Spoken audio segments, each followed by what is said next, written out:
Hello, welcome back to everybody that's tuned into the American Ultra Stock channel. Here we are again, Braden and I bringing to you guys, you see it in the background, in Braden's background, it is the Stock Watch. For those of you that are new to the channel, this is a segment that we do on a weekly basis.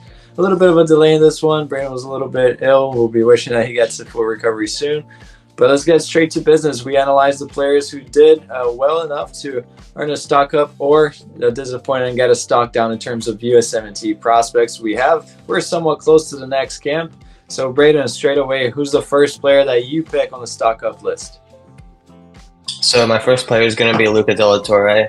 He's been in a very good run of form, and over the weekend it was no different. He got a goal and an assist in 2 minutes, which was kind of crazy, honestly. Just instant impact, 2 goal contributions back to back.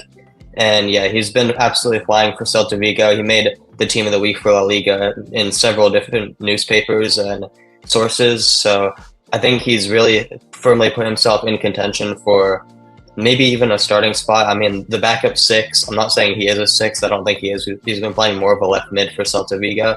But he has been putting himself in the conversation for a starting spot, considering that there's a lot of doubt between our midfield 3 right now, considering that Adams is hurt and there's a lot of players trying to take his spot. And with Luca's form, who knows, he could be in the conversation. He's definitely cemented himself as a backup. So we'll see how he can keep this form going.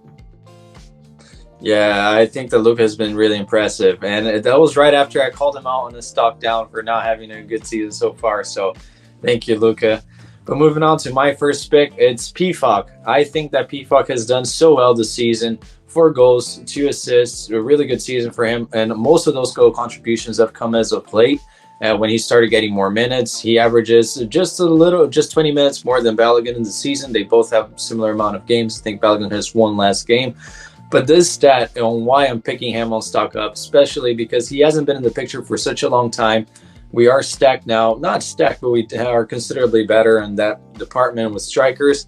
But listen to this. He has won 93% of his aerial duels, and Balogun has only won 3% in the league on.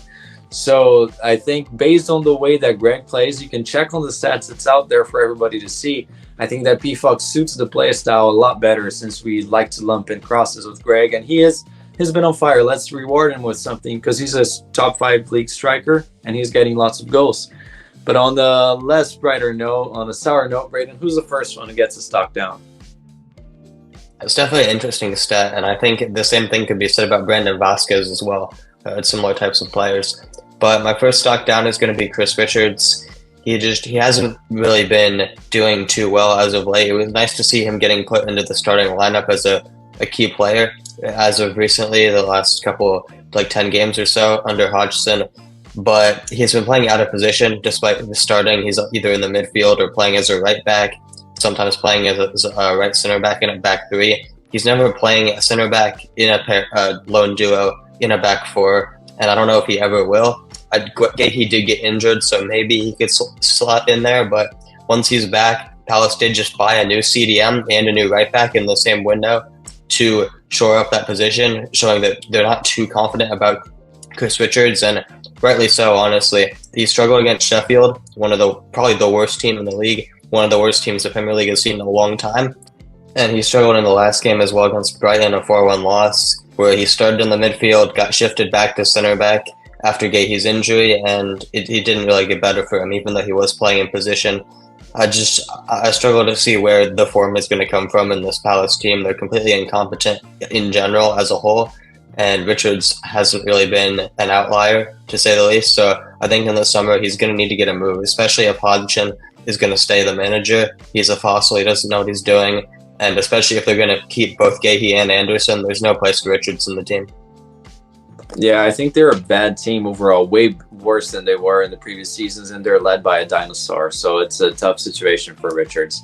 My first player to get a stock down, he hasn't had any bad games as of late, but I have to say I pick Musa because we see Luca De La Torre is coming into form. We see Johnny, who, even though people like to say he's a 6, but in my opinion is more of an 8, but he's doing really well in the league as well. It's another midfielder that's doing well. I think Musa's lack of playing time is really, really detrimental to his development. He hasn't had any more than 45 minutes ever since that game on January 8th against Atalanta, which is a long time ago. And ever since then, he gets very few minutes here and there. So, and he has played well when given the chance. So I have to pick him, but I do hope that he does get to stock up. But in terms of starting spot, especially how he played last camp, I think it's up for grabs. But who's the next player who impressed you, Braden? Yeah, my second stock up is going to be Jonathan Gomez. I think he's been having a very quietly impressive season in La Liga 2 for CD Mirandes, a very small club, it has to be said, especially for the level. So I think that might be why he's going under the radar a little bit. Picked up an assist, I think his third of the season in a 3-0 win, also getting a clean sheet, which he's had a lot of recently. Start of the season, he fought to earn his spot in the starting lineup. He started on the bench, but he persevered and won his spot, and he hasn't lost it since. He's a constant starter for them, always goes the full 90.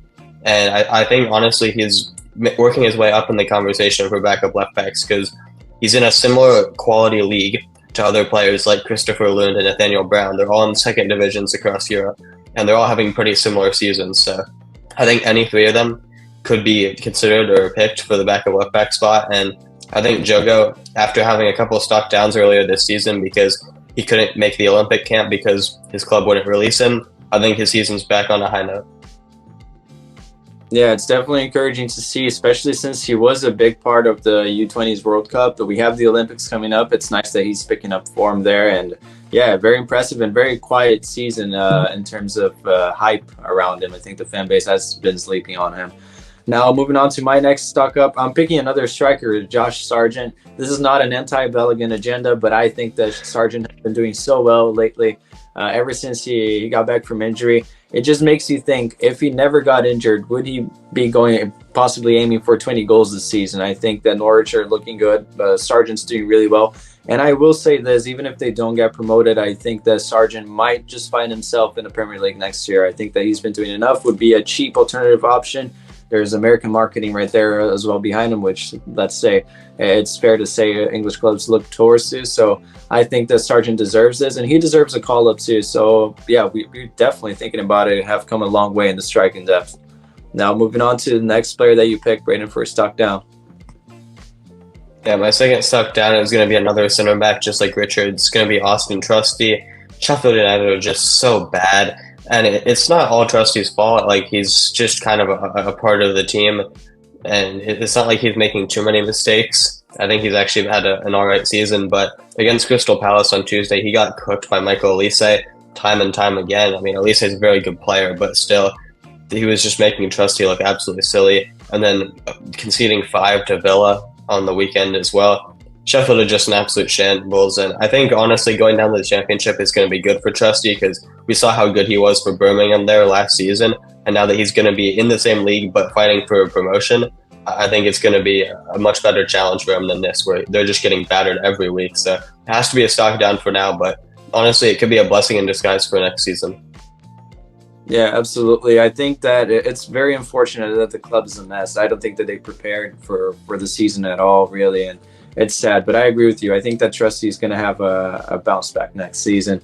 The player that I pick, it's another center back, and it's Palmer Brown. It's going to sound really irrelevant at this point, but the guy got injured back in September. He was supposed to be back by December. That's what the club has said.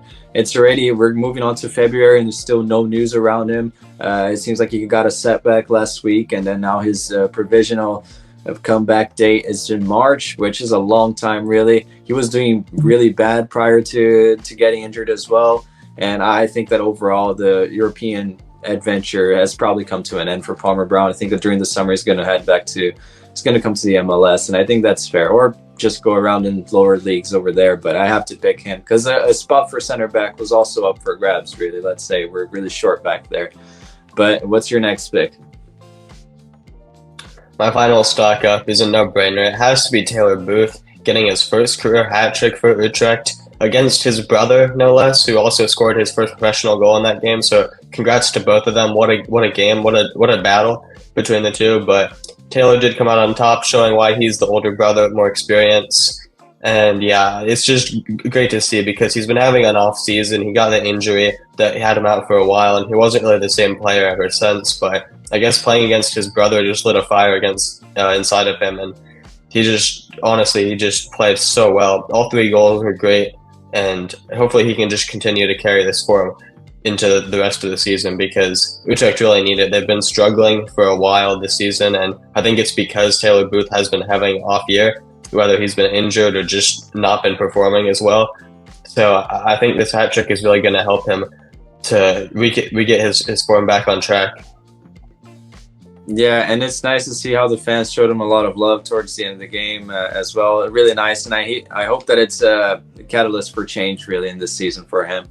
My last stock up, it could very well be the other Booth, but I'm actually going for Dante Povara. He got an assist in a game that I think is one of the only not meaningless games in the Scottish Premier League. He got an assist against Celtic. Yeah, a lot of the work was done by the striker, but he still did it really well. I thought that he played really well, and all the highlights for his club, he did well for Aberdeen. So I have to pick him. He's not the youngest player, but he's still young. We can't write him off, and I think that if he continues to perform one more season like this in the Premier League and Scottish Premiership, he might find himself in the Championship in England. So you never know. I think that he's doing the right thing, and it's a nice turnaround for a player that came from college. So really good job for him. I pick him for a stock up. It's a shame that he's not Olympic eligible. Now moving on to your last pick on the stocks down, Brandon. Yeah, so my last stock down is going to be Tyler Adams, and I talked about it a little bit earlier when I was mentioning De La Torre, but Adams has just been forgotten about this season, and kind of rightly so because he's been injured. He had that little brief cameo recovery where he just got re-injured again, and now he's out until probably March.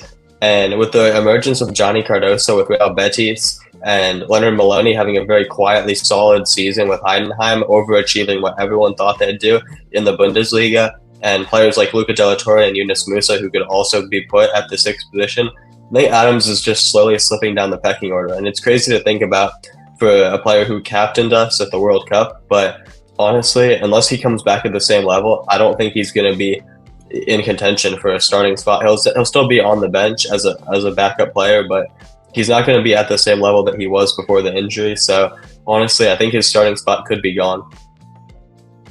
Yeah, we looked back at the summer and people were making rumors about him going to Chelsea, and now the guy finds himself was honestly, even if he was fit, just coming back from injury, probably not starting. You're right. So it has to be a stock down. Let's hope that things get better for him. My last stock down is Tim Ring. I know that he didn't make any blatant mistakes, but I just think that even his passing is a little bit off, and I continue to pick him because just to shine a light on how thin we are at the back, really. I think that even though Ring's having a bad season, I think last season was significantly better than this one, he's still our best center back, and I just hope that someone can step up. And there are a lot of guys that could be emerging. I think Mark McKenzie is one of them. We got Dietz in the second division in Germany, but I have to pick Ream. I thought he had a very subpar game, and it's sad to see because he is our captain I believe that he's the de facto captain for the next camp, and I have to pick him. But who are your picks for the week, Brandon? Who are you going to be watching? Yeah, so I'm excited for this week because last week was one of the best weeks we've had all season. So hopefully this week can follow in his path. For my main player to watch, I picked Paxton Aronson, and he should be making his debut for Vitesse this week, which would be very, very exciting for him. I'm excited to see what he can do, try to save them from relegation because, I mean, we know how bad they've been doing this season. Bottom of the Eredivisie, just a complete shambles, but I think he's going to be the focal point of the offense, and I'm hoping he can help them try to somehow save themselves and save their season. They're only 7 points out in the relegation zone, so who knows? Anything's possible. And then for my sleeper pick, I'm going to pick Sebastian Soto because I think he's been a player who's been impressing a lot in these mid-season friendlies for Austria Klagenfurt in the Austrian division, obviously. And he's been injured for the first half of the season. He had a long-term injury that he just came back from in time for these friendlies, and he's been scoring in almost every game. So I'm excited to see his first league game back from injury this week. I think it's on Saturday. I'm very excited to see how he does. Yeah, good picks. It's a career revival there. I'm picking on my sleeper pick, Gianluca Buzio, for one of A big reason. I think that Venezia are coming to a defining moment in the season. It's been a little bit tough. Very hard done with that loss against Parma in the very last second. The referee gave 7 minutes of added time. They scored in the 102nd second minute. But anyways, so Booz is going to have to carry that midfield because Tesman and Ellerton, his fellow starting midfielders, are going to be out because of a third yellow card. So he's going to have to really step up. Venezia are making the trip to Bolzano. I think that they should win that game, but Booz is going to have to be a big part. Also, because now Venezia lost Johnson, and after now, Buzio is officially, alongside Tesman, the second biggest goal contributor to the team. So really big pressure there. Pojampalo got a bit of an injury as well, so Venezia is all falling apart. Buzio is one of the only starters in the attacking options that is going to have to shine a light, and I think that he will. I think he's very motivated. I'll definitely watch him. And well, I don't think he's a sleeper pick anymore, so I'll pick him as a main player because I think that if we were to call our best players tomorrow, he'd be included. It's going to be Maloney. I think he got a bit of a rest, deservedly so. Got subbed a little bit earlier, and the coach said it was due to fatigue, but he should be good to go for the next game. He does run a lot, and I'm really happy to see how he's doing. I'll definitely keep an eye on him, and I'm including him as an A-teamer now. But thank you very much, guys. Thank you for watching, for tuning into our channel. Sorry for the slight delay in the upload, but we were doing our best right here. And please make sure to leave a comment with the players that you thought did well over the weekend and that you're looking forward to watch this week. Make sure to leave a like, subscribe, and share with your friends. We'll see you next time.